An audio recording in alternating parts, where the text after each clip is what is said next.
तो आज हमारे वर्कशॉप पर आई एक टाटा पंच जिसकी आगे की राइट साइड कम्प्लीटली डैमेज है, जिसमें fender, bonnet, bumper, headlight, tyre ये सारी चीज़ें डैमेज हो चुकी हैं। तो आज इसको कंप्लीट रिपेयर करने वाले हैं, तो आपको पूरी वीडियो में दिखाने वाले। सबसे पहले गाड़ी की आउटर फिटिंग खोली जिससे पता लगा सकें कि इंजन में कोई डैमेज तो नहीं है। उसके बाद हम कौन कौन सी चीज़ें रिप्लेस और रिपेयर करने वाले हैं वो भी आपको वीडियो में पता चलेगा।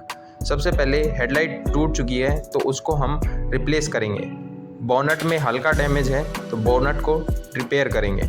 बम्पर भी टूट चुका है तो बम्पर को रिप्लेस करेंगे। ये सारी चीज़ें रिप्लेस करेंगे और फेंडर को भी रिप्लेस करेंगे। उसके बाद गाड़ी की फिटिंग खुलने के बाद पूरी गाड़ी को डेंटिंग के लिए तैयार किया, जिसमें जो पैनल चेंज करने हैं और रिप्लेस करने हैं वो सारे पैनल को फिट करने के बाद गाड़ी को कंप्लीट डेंटिंग के प्रोसेस से निकालने के बाद गाड़ी को डाल देते हैं पेंटिंग प्रोसेस के लिए। और आप ये पूरा प्रोसेस वीडियो में देख सकते हो।